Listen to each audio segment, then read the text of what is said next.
Saudara yang kasih Tuhan, Tuhan berkata, aku mengawasi engkau dari awal sampai dengan akhir tahun. Tepuk tangan buat Tuhan, saudara. Amin, saudaraku. Jadi yang pertama, periksa dirimu. Yang kedua, jangan takut. Yang ketiga, firman Tuhan berkata, work. Bekerjalah, ini jaminannya. For I am with you, said the Lord of hosts. Work. Tuhan tidak berkata take a job. Dia berkata work. Apa artinya? Take a job dengan work. Saudara, saya menemukan work yang Tuhan taruh dalam diri saya sebelum dunia dijadikan. I'm a church planter. Saya penanam gereja. Dengan anugerah Tuhan, saudaraku, berdiri gereja-gereja baru. Ya, saya sudah dengar tadi, ada 2 kota lagi yang kita masuki, yaitu di daerah Sangir dan Miangas, paling utara Indonesia dan paling selatan Indonesia. Amin. Kita sudah ada Merauke, sebentar lagi Sabang, saudara. Paling ujung timur dan paling ujung barat. Amin. Barat dan timur. Haleluya. Jangan lupa Tuhan datang dari timur ke barat, bukan barat ke timur. Haleluya. Nah, saudara, Tuhan berkata, work, for I am with you. Sebab aku menyertai engkau. Ada berapa banyak saudara hari-hari ini berkata, Tuhan apa yang saya harus kerjakan? Tuhan berkata, bekerja. Aku menyertai engkau. I am with you. Kalau Tuhan berserta kita, siapa lawan kita, saudara? Saya ingat satu pengalaman pada waktu awal-awal saya melayani Tuhan di Jakarta. Sekitar tahun 80-an. Pertama kali ada mall di Jakarta, itu Pondok Indah Mall. Ketika saya pulang ke apartemen adik saya, dan waktu itu sudah cukup malam, setengah 10 malam, saudara. Saya pikir sudah nggak ada makanan di rumah, jadi saya cari makanan di mall. Waktu saya ke sana, sudah lampu-lampu mulai digelapkan, ya saya coba-coba aja. Yang paling gampang, paling cepat, bakmi Gajah Mada. Sampai depan bakmi Gajah Mada, saudara, ternyata mereka bilang gini, artinya apa? Tutup, semua meja-meja dibersihkan, kursi-kursi dibalik, dapur pun dimatikan lampunya. Ya sudah, ya gimana? Ya pulang saja, enggak usah makan malam, biar lebih langsing. Nah begitu saya keluar, saya mau turun eskalator, saya bertemu seorang bapak teman saya. Kalau saya khotbah dia selalu ikut saya kemana saya pergi. Dan bapak berkata, Pak Arifin dari mana, mau kemana? Oh tadi Pak, mau makan, tutup Pak. Bakmi Gajah Mada? Iya Pak, sudah tutup. Ikut saya. Loh Pak, udah tutup. Ikut saya katanya. Nah saya bersama dengan bapak ini, dia lebih jangkung dari saya, tinggi orangnya. Rambutnya putih, senyumnya ramah begitu. Dan ketika kita sampai ke sana, bukan cuma pelayannya. Dari dalam dapur dengan bawa ransel, chefnya sudah mau keluar. Dan sambil dia bersiul-siul. Ketika bapak ini datang, bapaknya bilang ini. Buka meja untuk bapak ini. Loh Pak, dia ketawa. Ternyata dia yang punya bakmi Gajah Mada, saudaraku. Jadi saya, saudaraku, semua pada waktu saya dilayani, saya tadinya mau cuma beli bakmi ayam spesial. Disediakan 5 porsi. Macam-macam. Lupa pakai banyak. Ya diincipin saja. Nah itu saudaraku, kalau pemiliknya beserta dengan Anda, pintu-pintu yang tertutup akan terbuka dan Anda akan dipersilakan. Kalau tadinya Anda diusir, sekarang dilayani. Kalau 1 porsi mesti beli, ya. Kalau 1 beli itu cumi-cumi. Kalau tadi cuma-cuma, saudaraku. Dasar mental cuma-cuma. Tetapi ini poin saya. Pintu-pintu yang selama ini tertutup bagi Anda. Saya mau beritahu, di tahun yang baru ini akan dibukakan bagi Anda. For I am with you. Kalau Tuhan berserta kita, siapa lawan kita? Oh luar biasa. But work, bekerjalah. Ya, ada satu ungkapan yang sering saya dengar, saya mau tes saudara. Ya, berapa banyak saudara mencintai pekerjaan Tuhan? Tolong tanya. Saudara cinta melayani Tuhan? Angkat tangan yang suka melayani Tuhan. Oke. Ada seorang berkata begini.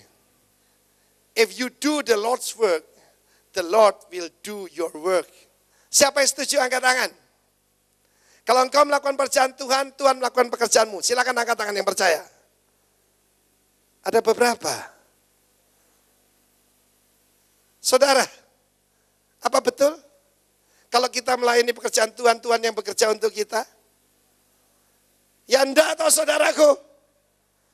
Ya, saudara harus bekerja. Ada orang berkata, Brur, jangan terus cari duit, Brur. Jangan terlalu rajin. Percuma, Brur. Yang penting kita berdoa 12 jam. Berkat Tuhan datang. Waduh, saudaraku. Tidak betul, saudara. Melayani pekerjaan Tuhan itu setelah pekerjaan kita beres. Bekerja.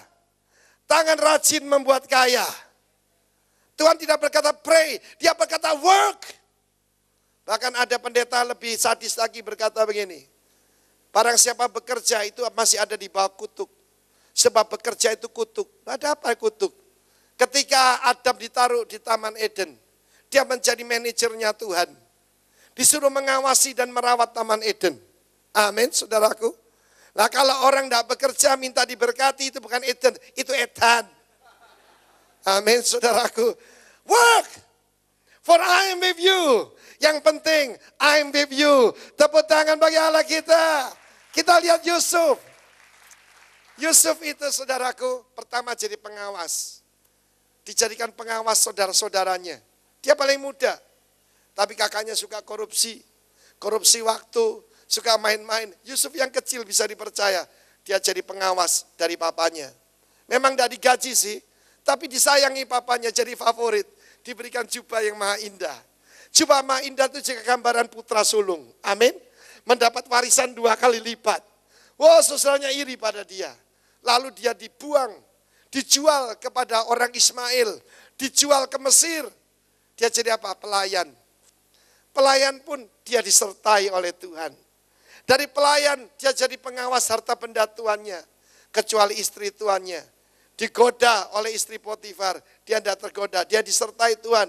Dibuang ke penjara, difitnah. Di penjara juga dipercaya, saudaraku. Sebab Tuhan menyertai dia. Dan setelah dari sana, dia menjadi raja muda di Mesir. Disertai oleh Tuhan. Apa saja yang diperbuatnya berhasil. Berikan tepuk tangan bagi Allah kita, saudara. Tuhan tidak mengirimkan kekeringan. Tuhan memberikan hujan pada waktunya. Tuhan memberikan embun buat saudara dan saya. Amin.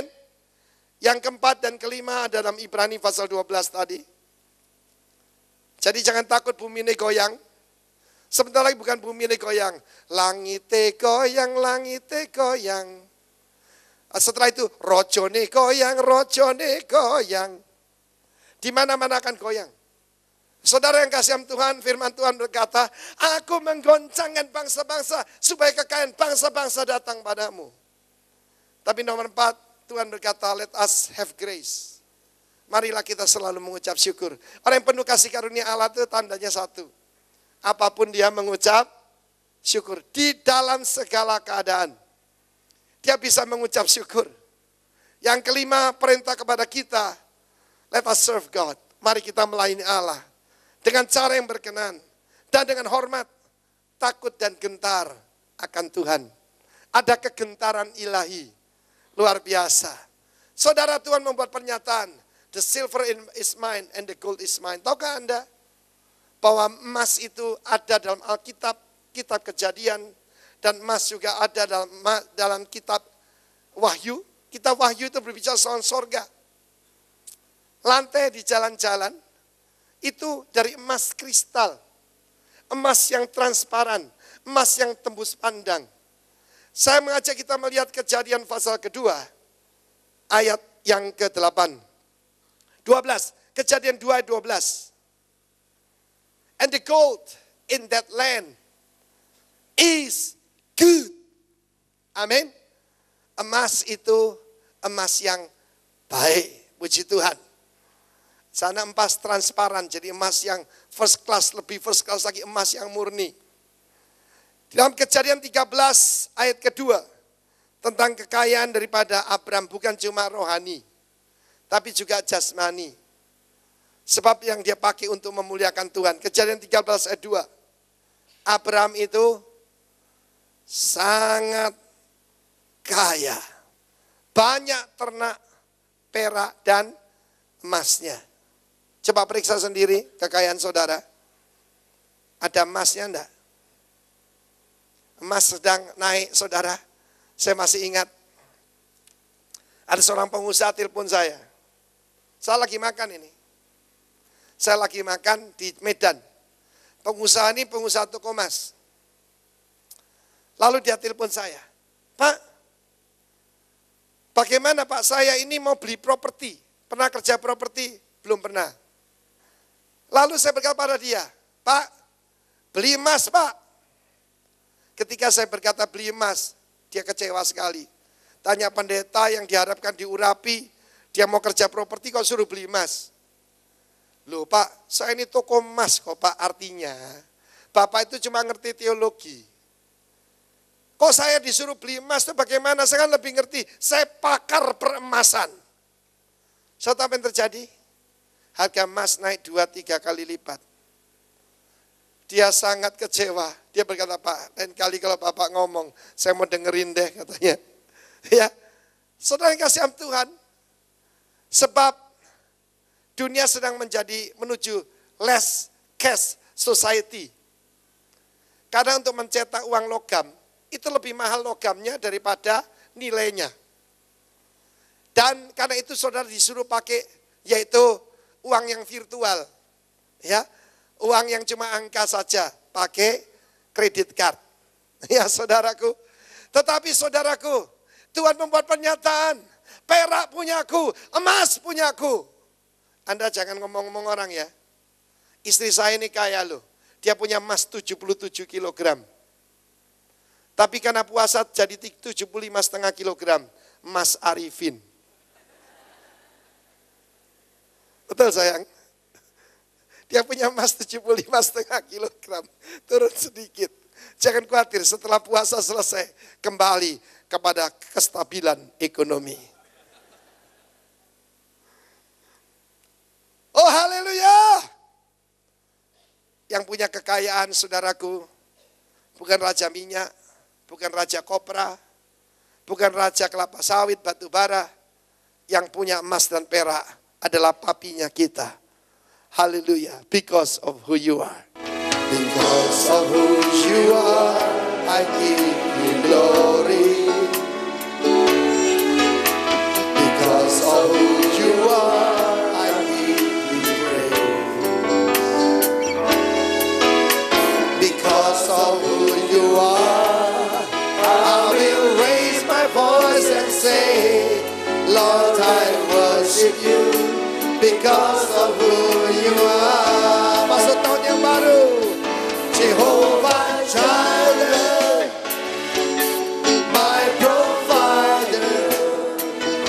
Jehovah Nissi, Lord, you reign in victory.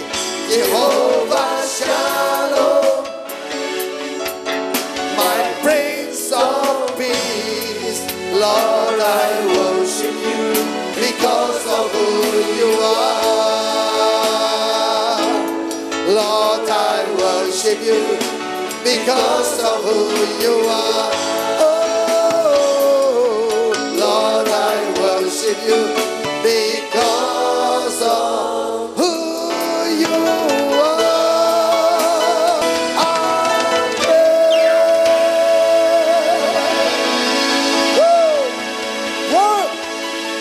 Because I'm with you. Terima kasih Bapak.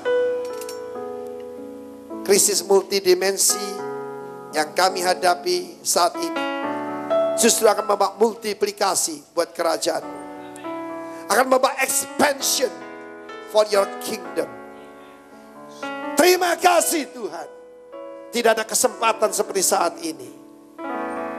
Tidak ada kesempatan seperti ini. Kami akan melihat di depan mata kami kerajaan-kerajaan goncang. Tetapi sekalipun 1.000 rebah di sisi kami. Dan 10.000 sebelah kanan kami. Tetapi itu tidak akan menimpa kami. Kami hanya melihat pembalasan kepada orang-orang fasik. We love you and we praise you Jesus. In Jesus' name we pray. Amen.